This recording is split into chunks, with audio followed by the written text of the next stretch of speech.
Okay, now I'm going to be talking about the stuff that I got from their studio line. First thing I'm going to talk about is their contouring blush and bronzing powder.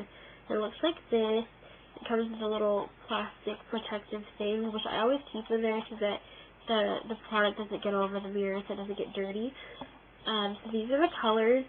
The colors are in blush for the blush and bronze for the bronzer. I really, really like this. All this stuff in the studio line is $3. And for $3, you're basically getting 2 products from most of their items. This is awesome. They're really pigmented. I don't know if you're going to be able to see that. That's the blush.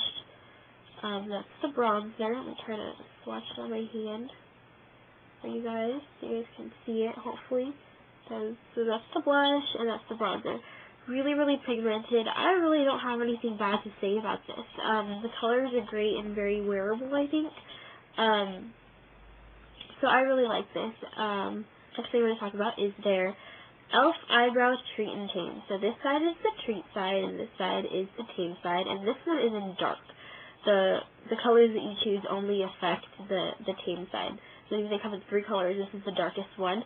And this is the treat side, which is a gel regrowth formula.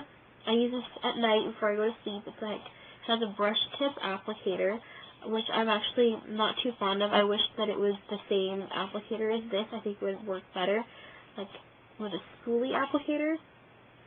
But I mean, it's okay because I only use it at night, so it doesn't really matter.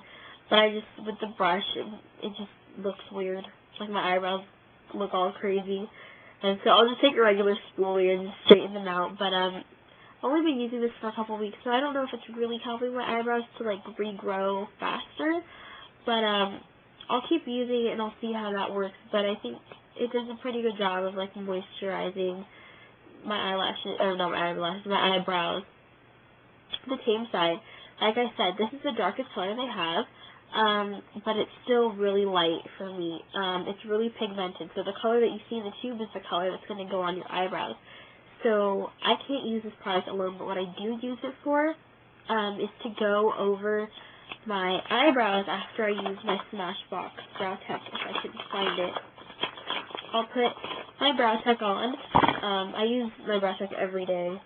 You can see I hit pan on it. The other side is the wax, and it's really dirty. I never use the wax, actually, just because I've started to use this, and I like this a lot better at taming my eyebrows.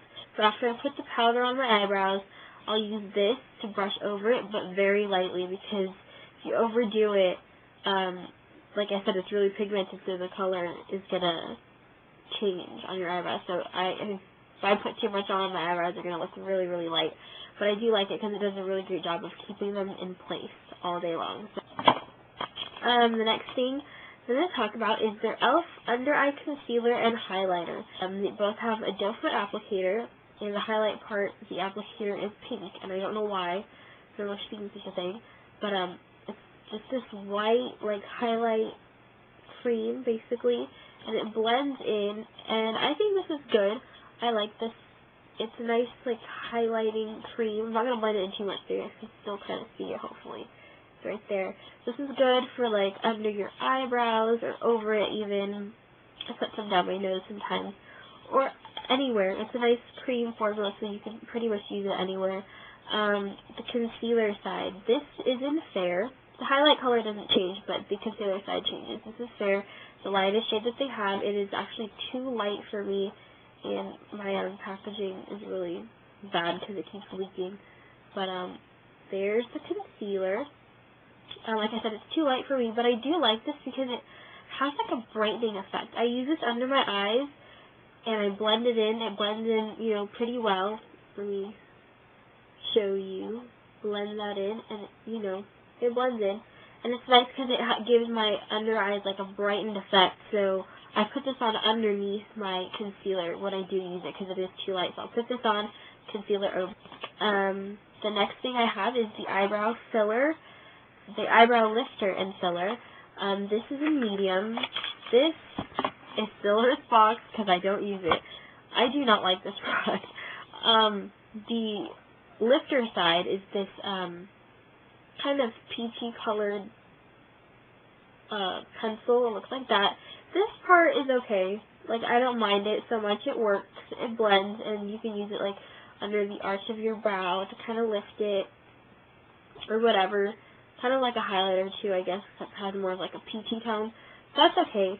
The fill side, however, first of all, it doesn't really match my hair color. This is in medium, and it's a little bit too reddish for my hair color, so it looks kind of odd when I wear it. Not only that, but the formula of this is super, super creamy. I find that that's really, really difficult to work with on my eyebrows, because it's so creamy, it kind of sticks my eyebrows together, and so it doesn't look right. Like, I don't know, I personally don't like it. I know people say they like it, I don't. I'm not a big fan of it. It just was way too creamy for me. I don't use it, and I would not repurchase this, even if it did match my hair color. It's just too difficult to work with. The lifter side, like I said, is okay, but, like, I don't know, I don't like it. I don't use it. The last things I'm going to talk about are their brushes. I have 3 of them, and they're all face brushes. So this is their fan brush. All these brushes are made from the same material. They're all synthetic and made from Taklon bristles, so they're really soft. This is their fan brush. Again, really soft. It's good. I use it to apply just a nice sweep of color on my cheeks, or to, like, brush off, like, fallout. It's really great. It's really soft. Also, I got the e.l.f. complexion brush. Really nice, fluffy brush. I use this for powder, for blush as well. Basically, whatever. Like, it's really soft. I really, really like this. I can't say any more good things about this. There's no cons. Well, actually, there is a con, which I will tell you in a little bit. But, I also have the e.l.f. powder brush. This is the flat top brush. Really dense. Also really soft. Again, all made of the same material. All made of Taklon. Really, really great brushes. I actually use this to not only set my foundation, but also I've used this twice now for liquid foundation. I think it works really well for that, too. It kind of gives you a fuller coverage. So I really like this brush. I'm probably going to pick up another one of these, and I'll tell you why. When you wash these brushes, when I washed them, I didn't see any fallout. None of the bristles came out or anything. It didn't shed. So I was very pleased with that. And also, I didn't see, like, usually when brushes are black like this, when you wash them, you see the water, like, turn to, like, this gray-black color because of the dyes. But this didn't really have any of that, so I was really pleased with that. Downfall, though, this is probably the only con with these. They take forever to dry. Like, literally 24 hours. And I'm not saying, like, you wash it at night and the next day, like, they're fine, you can use them. No. I washed them at night. I expected them to be dry the next day, like all my other brushes, but they were still wet. I think this one took the longest to dry. Obviously, the fan brush doesn't take too long because it's, you know, it's not very dense. But this complexion brush and this powder brush took seriously 24 hours to dry, and yeah, I mean, that's not that bad. So my only thing would be, like, if you really like these, you use these on a daily basis and you don't want to be without it, I would buy 2 of them, because they do take a really long time to dry, especially these, because there are a lot of bristles. So I would give it a good 24 hours, like, set it down, let it dry. Other than that, another thing I noticed is that with these, they tend to collect dust, too. So I guess that's another con. So 2 cons. They do tend to collect dust, so I feel like I want to wash it all the time, but at the same time, like I said, it takes forever to dry. So when I do place my e.l.f. order, I'll probably get more of these brushes. I also want to try out their other studio eye brushes, because they look really good, and if they're all the same material, they're all really soft. I'm really looking forward to trying those. The handles of these, I think, are really nice. Just the brushes in general, I think they look really nice for $3. I mean, you would never guess. I had people looking at these, and I had them feel it, and they're like, oh, that's really soft, and I was like, guess how much I got it for? And they would not believe that I only got them for $3.